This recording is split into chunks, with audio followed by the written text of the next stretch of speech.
Today, I want to discuss several of our throwing progression drills that we do with our quarterbacks, both in a group and private setting. This would be after a dynamic warm up, maybe even after an explosive circuit. So their body's warmed up, ready to go, and now it's time to get to the QB portion of the training.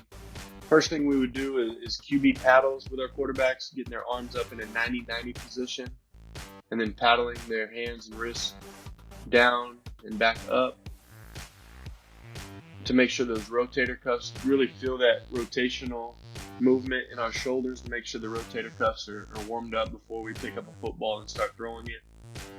A lot of quarterbacks, a lot of kids especially, will just pick up a football and start chunking it as far as they can before properly getting those rotator cuffs and shoulders ready to do so. So we want to make sure we take the time, get them warmed up, getting the mind right for the session, and staying disciplined in these warm-up drills and mechanics. Right after the paddles, we would get to arm circles. Real easy drill, but very effective. Small, medium, large, cycling those arms through as we keep them out straight. And then we would also do 10 reps apiece going backwards. So by the time our quarterbacks pick up a football, they're completely warm. They should probably even feel a little burn in those shoulders, but it's really effective for the warm-up. So now once they actually grab the ball, they're not doing any damage. They're ready to go. The first actual throwing progression drill we would do is a trunk twist throw, where we make sure the feet are stationary, and now we're getting nice range of motion in our core and our hips and shoulders, like a real relaxed throwing motion as we drive that ball to our target about 10 to 12 yards away. Always focused on accuracy, always trying to hit spots. Don't just throw it anywhere in general. Just try to aim small, miss small, even from these first throws. From the first throw of the day to the last, we want to have our mindset on being a surgeon with the football.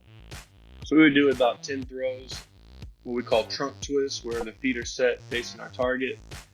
And then we'd jump right into oftentimes what we call resets. So we would reset twice and get to the back of our backstroke as we take our trigger step towards our target.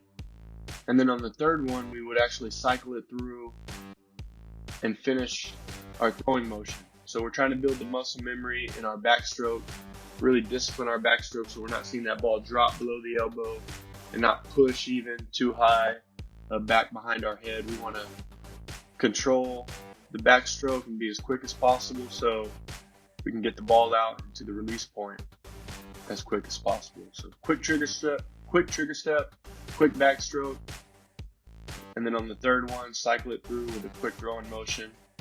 We want to make sure the third one looks the exact same initially as the first two.